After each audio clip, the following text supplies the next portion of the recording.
Woo! Guys, it's creamslice. Welcome back. I hope you guys are doing amazing. Today, I want to show you possibly the best Strand hunter build of this season. I know it's coming to a close, but you need to get on this right now. I got put on by some fellow guardian in the LFG, and I looked at his loadout and I was asking him, I was like, man, what is going on? He was like, all you need to know is that I can solo anything. And I was like, okay, all right, I want to see this magic. And I was actually blown away. I made some tweaks to it myself, and I wanted to base this Strand Hunter build around frenzied stacks, getting maximum stacks and making our whirling maelstrom even stronger. But with that, the exotic is Assassin's Cowl. So we're going to be grappling everything, going invis all the time, perfect for team-based grandmasters. I was soloing everything, and the exotic of choice is so far out there, you wouldn't believe how much this works together. I'm absolutely blown away, and I absolutely love this build. It's going to be hard for me to take this build off, so without further ado, let's get it. Thank you all for your likes, support, comments. We're going to be going into next season bringing you the best of the best of the best builds. Let's get it. So the first part of this build, we're going to start at the exotic, which is Assassin's Cowl. Vanishing Execution is the armor perk. Powered melee final blows grant invisibility and restore a portion of health. Finishes and final blows against more powerful targets increase the duration of that. So with the grapple melee, we're going to be grappling everything. We have two of these, and we can pretty much keep our grapple up at all times. This hits like a truck, so when you're going up against the little miners, you're definitely going to be going invis, setting yourself up for the beefier targets, also reviving teammates, and also repositioning yourself if you need healing and all that good stuff. But Assassin's Cowl with Strand, for me, is a perfect combo. So when it comes to the aspects, we are using Widow Silk for that additional grenade charge. This is perfect for what we're trying to achieve. And then, as I explained at the start, whirling maelstrom, like some massive Beyblade filled with strand fibers. It unravels everything while it's spinning.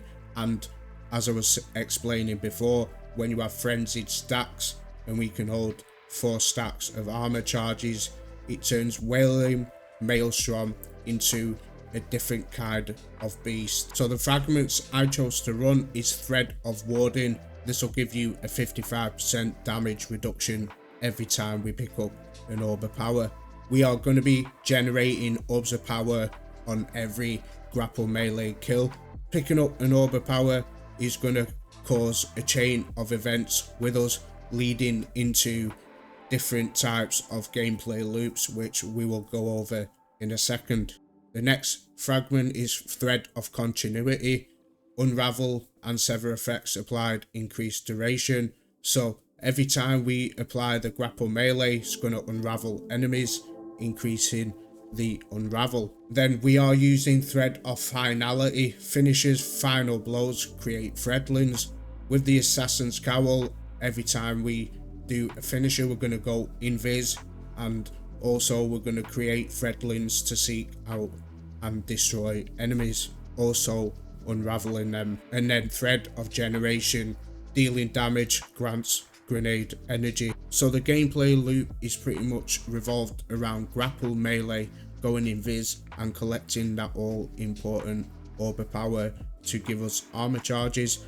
Once we reach 4 stacks, this is where frenzied stacks comes in. Every time we get a grapple melee kill, it's going to create a tangle for us, and frenzied stacks works with whirling maelstrom. As you can imagine, we're going to get a grapple kill, pick up the orb of power, we're going to have armor charges. Frenzied stacks is going to make our tangles and our whirling maelstrom even stronger.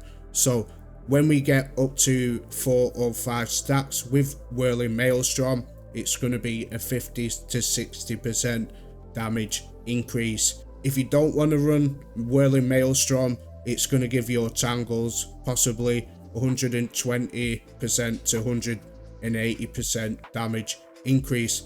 This gameplay loop absolutely works wonders. It's just a fun way to play Hunter towards the end of the season. So the funniest part of this build, and you're going to be like, why are we using this? And I was exactly the same when I was running with the guy in the LFG.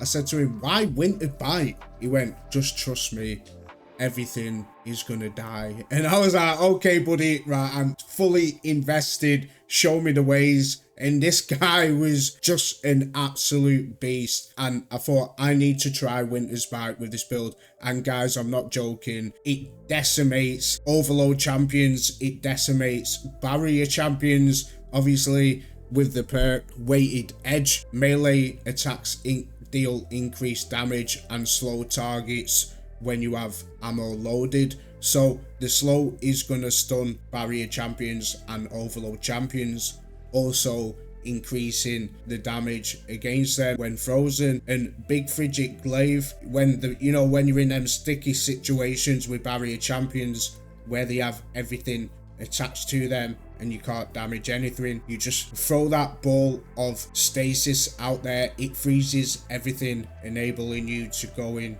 with a grapple strike. As you can see from some of this gameplay from this Master Lost Sector, the first part, we just control everything with the glaive, with frenzied stacks, with Whirling Maelstrom, with our invis. This is the full package for a Hunter build, in my opinion. It's so strong, it just feels like Banner Titan but with a Hunter. More faster, more agile, just permanent invis, wrecking everything, glaving everything down. It's just an absolute blast to play with. And as you can see from my loadout, it's nothing major at all. No special perks, just a standard auto rifle and hand cannon and Winter's Bite. So the full dim link will be down below, guys, in my pinned comment, as always, if you want to run this build. So if we start from Assassin's Cowl, we've got hands on to create more super energy with melee kills, and then we have a kinetic siphon to create orbs of power. We've got impact induction, causing damage with a melee attack reduces our grenade cooldown. So we pretty much always have our grapple grenade up at all times. We have momentum transfer, causing damage with a grenade reduces our melee cooldown. And then we have heavy handed, our powered melee final blows create orbs of power. So our grapple melee will create orbs of power, and then with that, like I explained before, causes a chain of events. We have charged up on the chest piece to hold an extra armor charge. Concussive dampener when you are running a Strand melee build is an absolute must. Reduces incoming area of effect damage. We've got recuperation on the boots for healing. Every time we get that melee kill, create an orb of power that is going to heal us. Then we have elemental charge when we destroy a Strand tangle, as an escalated chance to give us armor charges back, followed by stacks on stacks. So when we pick up an orb of power, we're going to get 2 stacks of armor charges straight off the bat. We've got proximity ward on the class item. When we are performing our finishes, we're going to get a massive overshield, we're going to go invis, and we are going to create threadlings to unravel enemies. Then we have 2 double bomber mods when we use our dodge. So yeah guys, this is the ultimate Hunter build. I had so much fun using it in Grandmasters, Master Lost Sectors. It does not matter what activity you do, this build will give you the best service. So hopefully you guys like it. Leave a like, comment on the video, let me know what you think about it. Go try it out. I'm creamslice. I'll see you in the next season. Peace.